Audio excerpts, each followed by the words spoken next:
Hello, Ambassador R. Exur. I am Ruwert, the Krellian Republic delegate. I hear that the Groxitolian government is struggling to determine whether to join the Galactic Compact. It's certainly a big step, but I would like, if I may, to tell you a story. Ordinarily, a person in my position should probably extol the virtues of my people or of the benefits of membership, but I think something else will better elucidate my thoughts. Please bear with me, for it requires backstory, and I have been known to drone. Several hundred years ago, my people, the Krell, had only just about figured basic spaceflight. We had traveled to the fifth planet in our system, our S being the second, but no further. Advancement had slowed, the cost too high for the return. Tensions between the major nations were feverish, and a seemingly unavertible war loomed, leaving funding for space exploration in a veritable drought. We had, of course, dreamt of faster than light travel, in laboratories and fiction both, as I am sure is common across the universe. We were no closer to attaining FTL than we had been 50 years prior.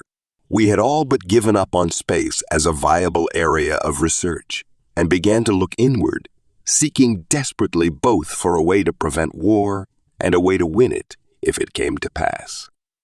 Suddenly, a strange anomaly was detected in our system between the last two planets, yet locked in place, not orbiting our star but simply tracking along with it. Look, I'm a diplomat, not a scientist. I don't fully understand everything that went on, but it was determined that it was a wormhole. Yes, hole that links to another place. This invigorated the people and news media and had a calming effect on our species as a whole, averting war as scientists from opposing nations worked together to craft new vessels with enough thrust to give more options for launch windows. The phenomenon appeared from nowhere and could disappear just as suddenly, given our admittedly lax theoretical understanding at the time, which posited that such objects would be unstable. We needed to get there quickly. I think, though, that perhaps we worked so fast more to capitalize on this second chance to prevent an unprecedented bloodshed. But I digress. Brave males from our three largest nations, 2 apiece, volunteered to go. Well, I'm not sure the Hooter were quite so voluntary as history records, but who knows? Each was furnished with a ship and sent off to the wormhole. Their duty was to enter, scan, and then return through the hole. This, of course, did not occur as we had hoped. One came home having missed a transfer window, never making it to the wormhole. The rest were never heard from again once they passed the threshold. See, we did not understand at the time that wormholes are very odd. Point A may connect to point B, but that did not mean that point B connects to point A. There can indeed be no wormhole entrance at point B, or the entrance at point B, or the entrance at point BB, and drop a traveler at point C instead. Not to mention that the destination changes as a function of elapsia, the ever-incrementing elapsed time since the start of the universe. We know now, of course, that wormhole travel is an effective lottery, that it cannot be harnessed for transportation networks. I'm sure that you will be furnished with more detailed scientific analysis in the event that you join. In any event, with no communication nor return, we decided to leave well enough alone. Despite the failure, the brief period of working together had led to greater contact between the major nations on our planet, and this continued after the people pressured their governments. Nobody was itching to fight. We settled into trade and technological advancement, at first without further development in space. The younglings, however, who had followed with excitement the wormhole saga, grew up with a keen interest in all things space. I know from your provided cultural database that you have a story called, what was it? The Castaway of the Golden Horn? Yes, we had several stories written in a similar vein, dreams of the valorous males who went through the wormhole, lost yet surviving on some deserted planet, living on exotic fauna and flora. These stories inspired generations of younglings, And there were always fresh students in aerospace fields and up-and-coming youthful politicians willing to grant funding to fulfill their younglinghood dreams. The Hooter Nation collapsed into many smaller states, leaving 2 super nations, but things were mostly peaceful between them. I'll fast forward a little. I can see you getting bored. Apologies. In short, after a century, we were ready for our first EFTL test. Once again, volunteers from the major nations went up and shot off into the endless ocean. These, however, all returned. We had succeeded. And in fact, we achieved first contact on that very day, something we quickly regretted. See, our neighbors turned out to be vile, treacherous people, hostile from the off. After parsing each other's languages and beginning cultural exchange, we realized that their species was a uniform theocracy, one which believed in sapient sacrifice. Our lack of interest in participating in their religion caused them to cut off communications. No matter, we thought. We continued exploring our region of space and found 3 other species. One was a trading race, the Corals, not too awful to deal with, but not people you could rely on. We shared information with them, but relations never went anywhere. One of the others was outright impossible to communicate with due to incompatible perceptions of the universe. Something to do with experiencing time itself differently. The last one eventually threatened to declare war on us over some perceived slight. We retreated to our system and gave up on long-distance space travel. Another century passed.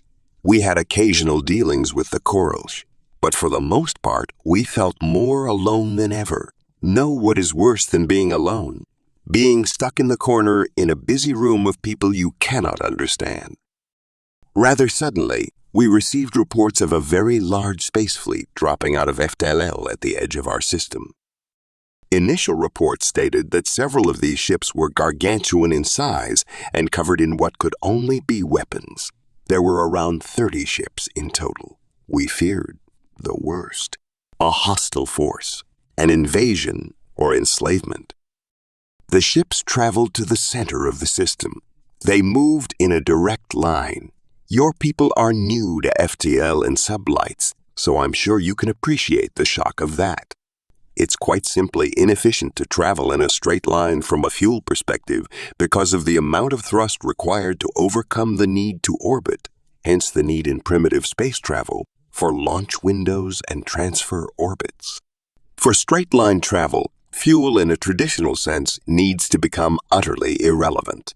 Whilst EFTL allowed us to move in such a manner in a larger sense, using it would be far too dangerous within the system because of its inherent instability over such short distances. Even if we were to do so, we would never use FTL whilst moving inwardly in the direction of the star, only outwardly in the direction of empty space. Yet these ships had dropped in about 1 light day away, waited in place for 1 full revolution of our planet, and then moved at speeds just below the speed of light, directly towards us. We could tell we were outmatched. The nations disagreed on what to do. One began mobilizing for war, another quietly waited. Yet the ship stopped at the 4th planet. We received a radio signal. The scientists, of course, scrambled to triangulate it, to verify that it had come from where we thought it had. See, the voice was speaking a somewhat outdated rural dialect of my Cotton's language. Nobody spoke like that anymore, save for the elderly and technologically illiterate farm boys. Greetings to the Krell. We are humanity. We have a matter of importance to discuss. We request permission to approach the 2nd planet in your system and humbly ask for you to send an ambassadorial delegation to our ship upon our arrival. Yes, it was humanity, co-founders of the Galactic Compact and the largest faction within it. We were, of course, baffled. Why had they arrived in such overwhelming force only to politely ask permission? Why had they waited at the edge of the system for a day? We were suspicious still, of course. Our military analysts theorized that they could have had some weird pre-war ritual requiring them to declare it in person. and it played on the back of the politicians' minds. Why did they know our language?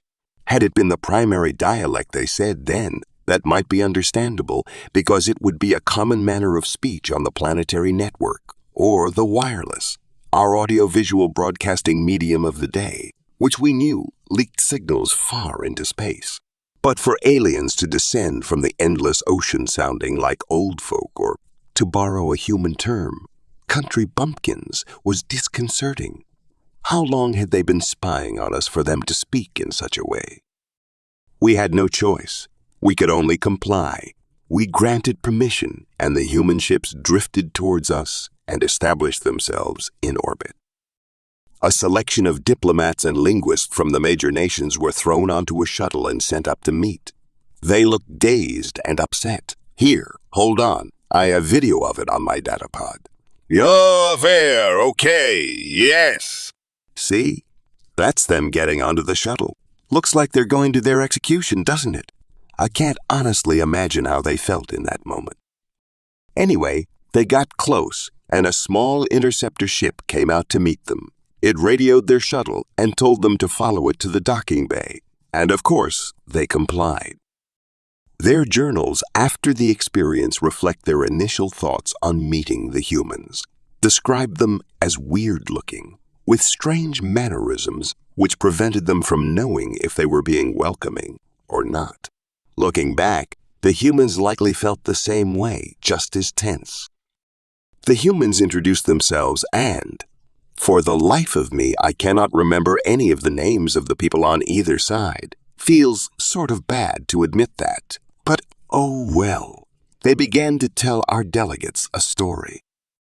A story about a male named Root, who dropped into the space near the edge of their system, near the Earth cloud. Funny name, only reason I recall it, and found himself with no way home, who they discovered and recovered and took back to Earth. How they worked with him for months to understand his language, which turned out to be that rural, old-time dialect they were speaking, and befriended him. How Root had lived out a long life on Earth, their home, and had become well-known and respected. How they had wanted to come and meet before now, but felt that they could not both because they were uncertain about our system's exact location, and because Root had explained that we had not achieved FTL flight yet. Within their vast body of fiction, a consensus had been reached about the importance of not meddling in the development of pre-FTL civilizations, and this policy informed their official decision-making. In fact, they even practiced something similar on their home planet, where there is still an island of people with little to no technological development to this day, who are left to their own devices until such time as they choose to explore. Sorry, tangent. Back on track. They told of how Earth was over 33,000 light-years away, on the other side of the great black hole in the center of the galaxy, and how news of our eventual achievement of FTL had taken many years to reach them, passed along through various trading factions like the Corals, along with our coordinates.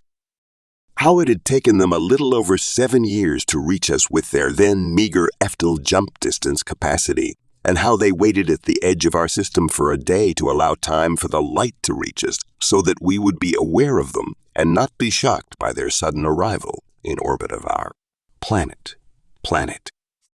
How Root had re-imbued humanity with its lost passion to journey the stars and seek out new life after having been reserved for many years because their immediate neighbors were warlike and cruel. 2 wars, despite their victory, had been enough to make them step back from the galaxy. War had been unkind to them, but it had afforded them the impetus to develop better APL capabilities and weaponry for defensive purposes.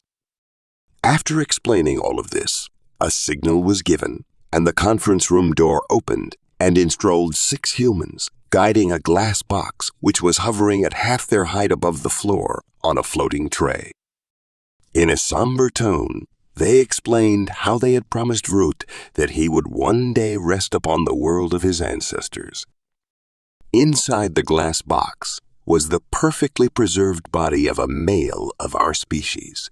He was old, oh so very old, with deep, long laugh, lines and a fit physique for once of such advanced age. We realized then, the military ships were not here to invade us. They were this old male's funerary honor, guard. The funeral was held at the familial burial site of his ancestors, at the behest of the humans who said that it had been his wish. Vrut's relations were present, including his niece, who was herself extremely old now, being the last of our species to have met him personally. The humans insisted on something called a eulogy, which was apparently an unknown custom to our culture at the time. It is where people who knew the deceased or important people affected by their actions take a moment during the funeral to speak about their life and impact. The eulogy has been adopted as an important and sacred practice of our standard funerary rites since then. Within all cultures of our world, such was the effect. We did not have a planetary government in those days, so we thought there might be an issue with which of our leaders would speak at the eulogy, but it was decided that the head of the All-Nation Trade and Maritime Law Organization would do so, as they held a position which effectively represented the widest number of Krell nations and cultures. She was of the ethnicity of one of the major nations, but for all official capacities spoke the language of the other major nation. A sort of ongoing compromise that reduced tensions and facilitated trade. That organization would eventually merge with the major nations to create the Krellian Republic, which is the official body of our planet. Then, a very withered and leathery example of the human species spoke, of having been a young man when he met the already aged Vrut in his local drinking establishment. Of how Vrut spent many long evenings speaking of his homeworld with passion over cups of siderenyl. Of how he had been near constantly in awe of humanity's technological and scientific prowess, and having been able to share a few things that even the humans did not know. How he had visited most all of Arth and seen wonders such as waterfalls and ice caps, which do not exist where we come from. How he had been comfortable in a society with similarities of worldview, and how he had spoken at length of how it felt like humanity had taken philosophies that the Krell had too and advanced them and generalized them into functioning principles. For instance, in his time the Krell had a basic concept of all are sovereign, applied to at the familial level, but the humans had taken the same principle and extended it to the individual level, allowing free opportunity to all regardless of class, language, religion, gender, sexuality, race, or even, as was relevant to him, species. In effect, all sapients are sovereign, yet another human concept that we have adopted. The man told of how Vrut had been awarded a medal by the local authorities after saving a human youngling's life when a flood swept her up and had drank cider for free for a whole week as a result, and in his inebriated state experienced his first bar fight, which he had lost due to the strength of the average human, only to find himself with even more friends afterwards. The humans value the willingness to fight, and tend not to hold grudges over the mere fact of having fought each other. Though, as an aside, if you do acquire a human's grudge, such as by hurting the weak, they maintain it zealously. The man barked heartily, in what we know now to be their manner of laughter, but which I imagine scared our people back then, as he regaled us with Vrut's first encounter with a dog, which he quickly explained was a cute and fluffy descendant of scary predators called wolf. How he had reacted. By jumping into nearby foliage and refusing to exit for several hours, but how Vrut had warmed to the creatures when a human forced him to hold a dog youngling, which had stared up, sniffed him, and then licked his face. Vrut eventually had had 2 dogs of his own, one called Pyron, that's star in our language, and the other called Desert in the human language, named for a barren geographical feature that may be found on their planet. The animal apparently had fur of similar hue. I'll tell you, if your people do join the compact, you should get yourself a dog. Mine is a Gyr, Manchpard called Yule, after another cultural import from the humans which is celebrated at year's end, and she's so adorable and affectionate. I remember when she was tiny and would stare up at me wishing for cud. Ahem. My apologies. Dogs have a strange way of making one gush. Most highly recommended. The funeral then drew to a close for our unlikely ambassador to the stars, who had built such close ties with a species without us ever knowing. The emotional impact of the eulogy was extraordinary, bringing tears to the eyes of most Krell who heard it, whether they were present or watched it on the wireless. To hear such respect towards one of theirs, from aliens no less, explains why the practice was immediately emulated. As an aside, the statistics bear out that depressive episodes after a funeral are far fewer since the introduction of eulogy. The humans say it helps with the healing process of the mind. Vroot was then carried delicately and slowly by 3 Krell and 3 high-ranking humans, by hand, and lowered into his familial tomb. This is another element of respect we learnt from humanity.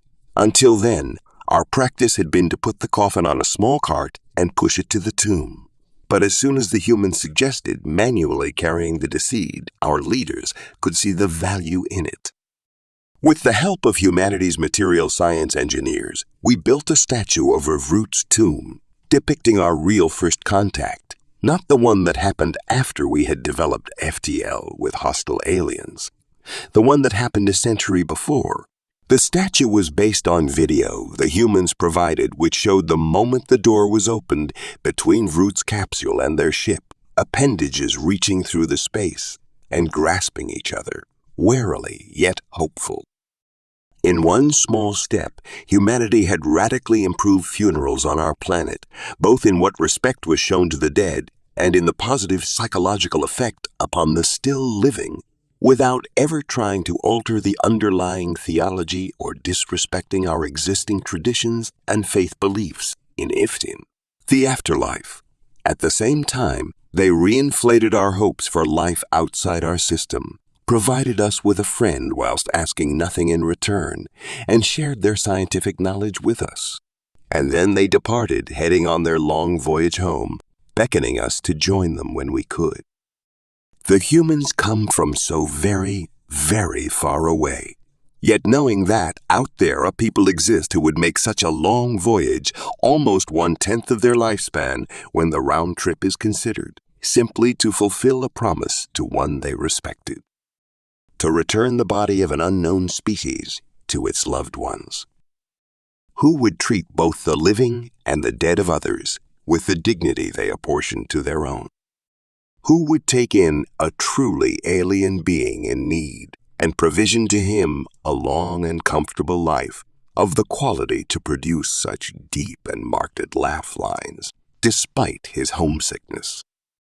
A people who, after turning from the galaxy in disgust, would still extend their appendages in friendship for the sake of one good person.